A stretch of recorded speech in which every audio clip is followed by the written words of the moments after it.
اللہ رب العزت اپنے بندے کی ایک بات سے بڑا راضی اور خوش ہوتا ہے، اور وہ بات اور وہ کام بظاہر بڑا معمولی ہے، یعنی اس کے کرنے میں کوئی مشقت نہیں، اور اس پر جزا کتنی بڑی ہے کہ اللہ تبارک و تعالیٰ اس بندے سے راضی ہو جاتا ہے۔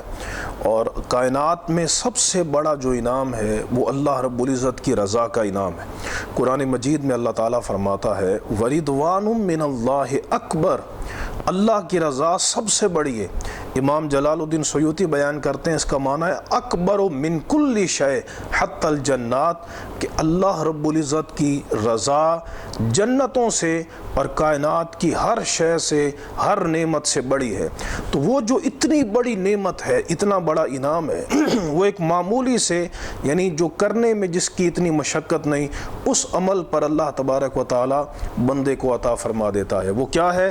یہ میرے ہاتھ میں صحیح مسلم شریف ہے، اس کی کتاب الذکر والدعاء والتوبہ ہے، اور امام ترمذی نے بھی اس حدیث کو روایت کیا۔ مسلم شریف کی حدیث 6932 اس کا نمبر ہے۔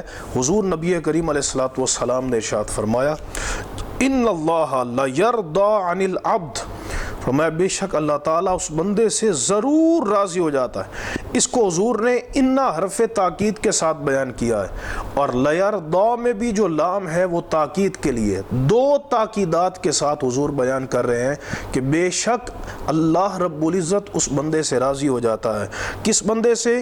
کہ ان یأکل الاکلۃ فیحمدہ علیہا، کہ وہ جب کھانے کا لقمہ کھائے اس پر اللہ تعالیٰ کی حمد و ثنا کرے۔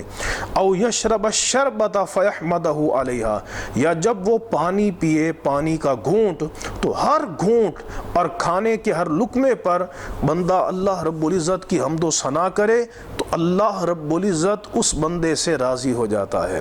اور حق بھی یہ بنتا ہے کہ انسان کھانے کے ہر لقمے پر، پانی کے ہر گھونٹ پر اللہ رب العزت کی حمد و ثنا کرے، چونکہ ایک ایک لقمے کے ساتھ اللہ رب العزت کی لامحدود نعمتیں متعلق۔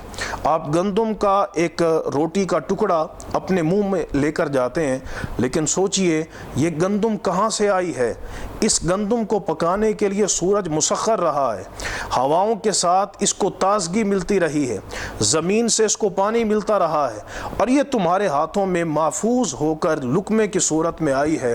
پھر اللہ نے تمہیں ہاتھ دیے ہیں اور جانوروں کی طرح تمہارے منہ کو نہیں جھکایا کہ جانور جھک کر اپنی خوراک لیتا ہے، لیکن تم اپنے ہاتھوں کے ساتھ عزت، اکرام اور تکریم کے ساتھ منہ تک اپنا لقمہ لے کر جاتے ہو۔ تمہیں دانت دیے کہ وہ دانت تمہارا اس لقمے کو چباتے ہیں، اور پھر وہ لقمہ اللہ تبارک و تعالی تمہارے لیے نفع مند بنا دیتا ہے۔ اس نے نظام ہضم کا مرحلہ بنایا ہے، اور پھر وہ خون کی صورت میں تبدیل ہوتا ہے جس سے تمہیں گوشت اور تمہیں تقویت ملتی ہے۔ تو انسان کو چاہیے کہ وہ اللہ تبارک و تعالیٰ کی ہر نعمت پر، خصوصاً کھانے اور پینے کے ایک ایک لقمے پر اللہ رب العزت کی حمد و ثنا کرے۔ اللہ تبارک و تعالیٰ ہم سب کو عمل کرنے کی توفیق عطا فرمائے۔ وآخر دعوانا ان الحمد للہ۔